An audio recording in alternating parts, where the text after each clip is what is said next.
Bonsoir et bienvenue dans votre journal tout en images de ce mercredi 16 juillet. Voici les titres. 2 jours fériés en moins, c'est l'une des annonces fortes de François Bayrou pour faire des économies.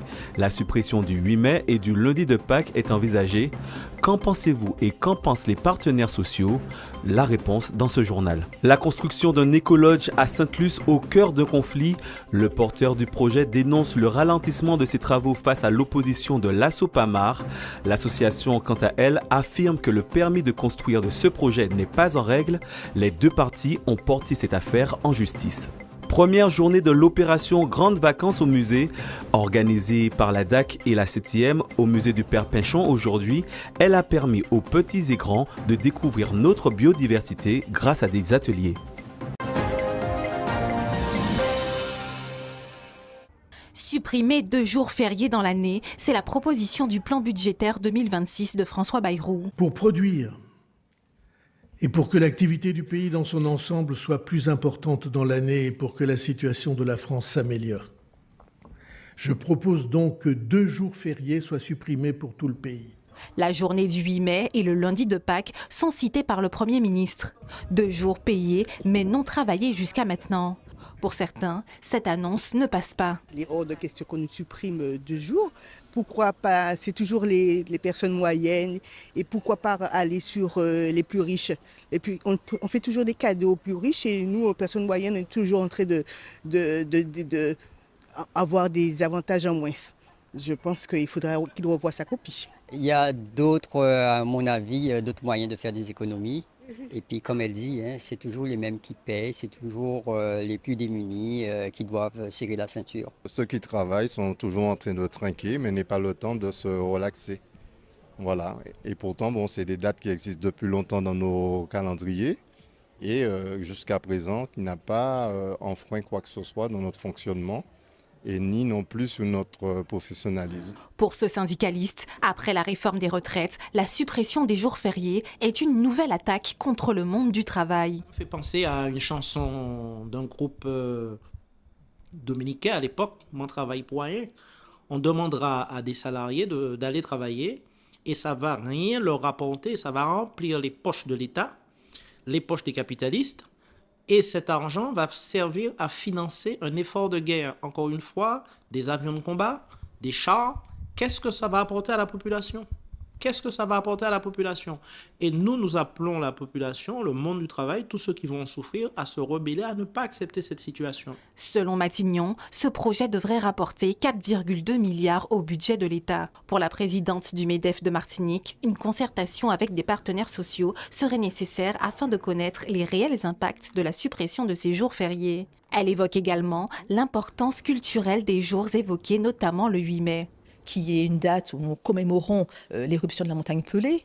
Nous avons également cette date du 8 mai qui a une double mémoire relative à la Seconde Guerre mondiale. Donc, est-ce qu'il faut absolument les supprimer quand on sait que nous avons un devoir de mémoire et de transmission pour nos plus jeunes? Le lundi de Pâques, est-ce qu'il faut en fait le supprimer quand il est inscrit dans nos traditions? Mais surtout, au-delà de l'ancrage de ces 2 jours sur le plan de la culture, quel est le rapport d'impact? Quel est le retour sur investissement?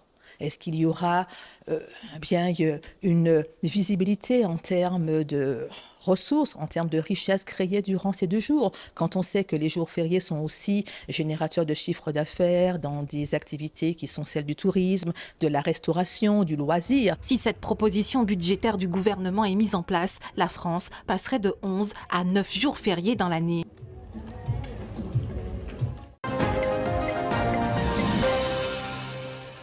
À Sainte-Luce, un projet écotouristique martiniquais est aujourd'hui la cible d'oppositions violentes. D'un côté, les porteurs d'un projet écologe durable et d'une maison d'habitation. De l'autre, l'Assopamar, une association écologiste locale qui dénonce une atteinte au patrimoine naturel. Pour Liliane Lafine, gérante d'Eden Paradise, la situation est aussi incompréhensible qu'injuste.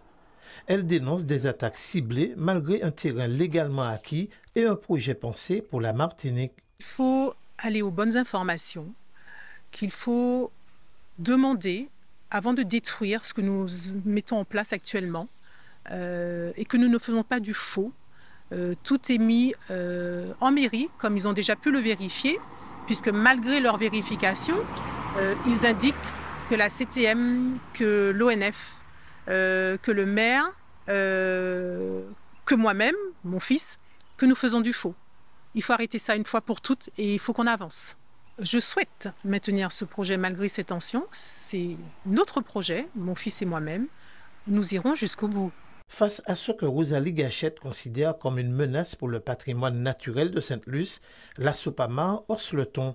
Sa représentante affirme défendre un espace sensible. Pour faire ce projet, automatiquement, il faut passer par une parcelle qui appartient à la collectivité territoriale de Martinique. Donc, on ne peut pas déposer un projet sur une parcelle qui ne vous appartient pas. C'est un projet qui se fait sur un terrain boisé. Alors, nous avons entendu que ce n'est pas la forêt Mon Travail. Nous n'avons pas dit que c'est la forêt Mon Travail, mais nous avons dit que c'est un délaissé de la forêt Mon Travail. Donc, un délaissé, ça veut dire que c'est quand même de la forêt. Donc, nous avons des arbres qui ont plus de 30 ans, des arbres qui ont 50, 60 ans. Donc, on ne coupe pas, on ne défriche pas pour pouvoir construire. Pris entre deux visions de l'aménagement du territoire, le maire de Sainte-Luce, Nicaise Monrose, tente de calmer les esprits. Pour lui, la priorité est de rétablir le dialogue dans un cadre légal clair. Tous les éléments ont été vérifiés par le service instructeur. Il n'y avait rien qui contredisait la délivrance de ce permis de construire. Terrain constructible, autorisation de l'ONF.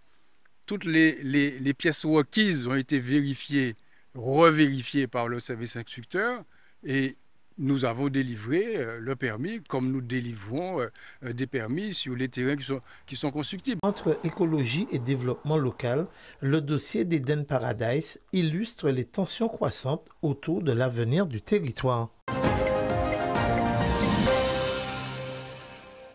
Après une opération Molokoï partie de Saint-Pierre ce matin, les agents de la ville du Prêcheur se sont retrouvés à la maison des syndicats pour une conférence menée par la CGTM.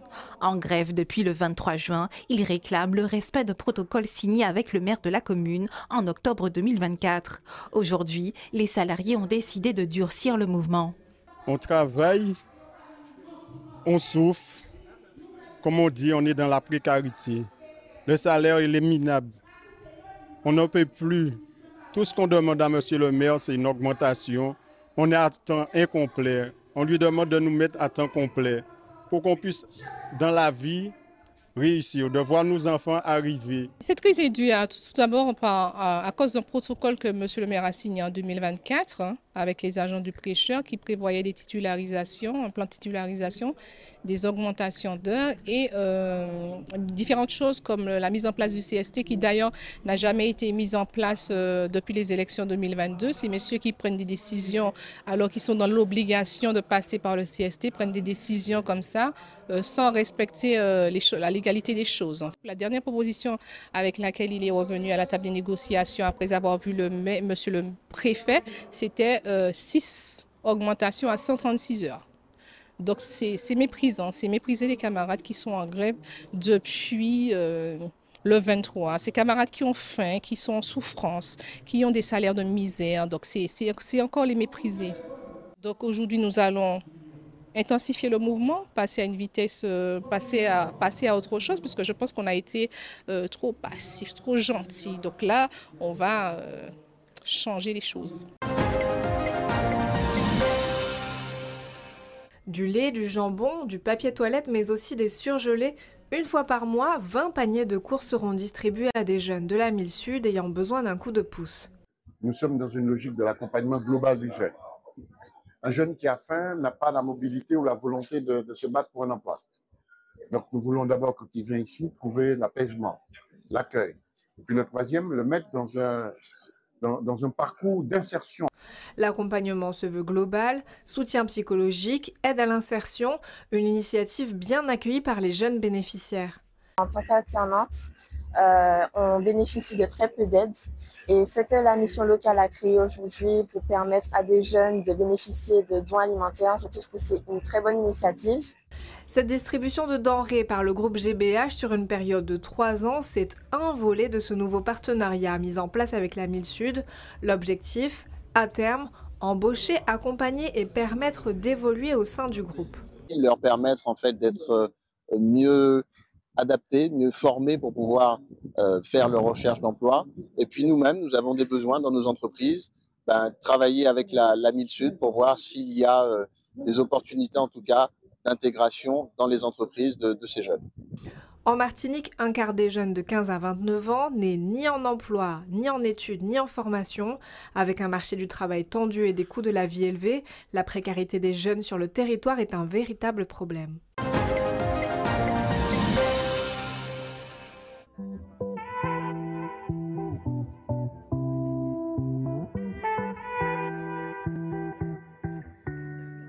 Donc à l'occasion des grandes vacances au musée, nous avons décidé de convier le tout public pour des ateliers en lien avec la biodiversité martiniquaise.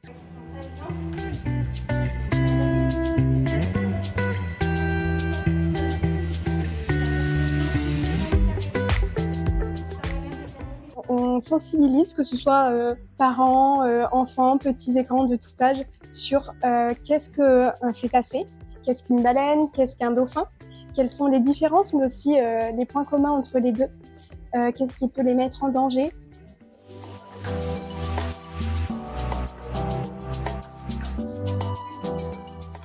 On a appris sur les dauphins, les baleines et sur les morses aussi. Ça m'a intéressé quand elle a dit une baleine peut faire une apnée pendant 3 heures ou c'est un dauphin. Par exemple, j'ai vu un coquillage, c'est écrit sur la fiche qu'on ne l'avait pas vu depuis 15 ans en Martinique.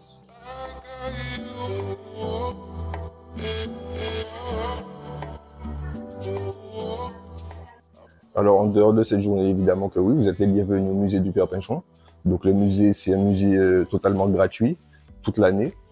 Alors dans l'exposition permanente, on retrouve une partie archéologique, une partie sur les différents milieux bioclimatiques de la Martinique, les végétaux et les animaux qui sont associés à chaque milieu bien précis.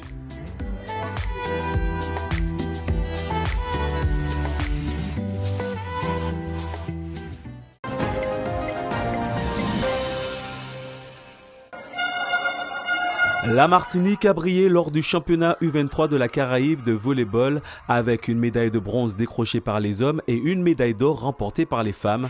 Cette compétition s'est déroulée du 9 au 13 juillet à Trinidad. Les délégations étaient de retour hier soir et elles ont été accueillies chaleureusement à l'aéroport du Lamentin. Là-bas, c'était un peu compliqué parce que on n'avait pas de budget avec la Ligue. On a dû se débrouiller tout seul, sauf que ça a bien fonctionné. On a pu jouer notre jeu et on a su montrer que la Martinique était une bonne équipe aussi pour les îles caribéennes. Et on a fini avec une 3e place et on est assez content pour la première fois. Ça s'est super bien passé, on est super content. On est venu pour un résultat, on est venu pour un objectif et on l'a eu. Et on est content de pouvoir redonner le titre à la Martinique et voilà, on est super content. Malgré une préparation un peu chaotique, nous avons quand même réussi à faire une belle prestation et nous avons surtout marqué par notre qualité de jeu le public trinidadien. À l'unanimité, sur tout point de vue, on était vraiment la meilleure équipe. Donc j'espère que ce petit groupe va perdurer. Pour les deux délégations, c'était vraiment un grand challenge.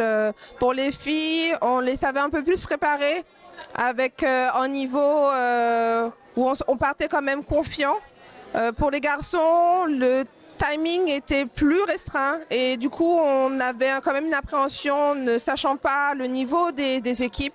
Mais ils ont quand même réussi à montrer leur capacité et à tenir tête et puis à quand même nous ramener une belle 3e place. Et les filles, on est super fiers d'elles également pour cette première place puisque la dernière compétition 19, elles avaient terminé 2e et là elles reviennent avec la plus haute marche du podium. Donc on est très fiers et ça s'est très bien passé, beaucoup de cohésion et puis on a hâte de pouvoir emmener nos jeunes à nouveau en compétition. Si vous souhaitez donner votre sang, les camions de l'EFS seront présents demain sur le parking sud du centre commercial La Galeria à Acajou au Lamentin de 8h30 à 17h30 et vous pourrez aussi vous rendre à la Maison du Don au premier étage de l'immeuble Fils de Dillon à Fort-de-France de 11h30 à 17h30.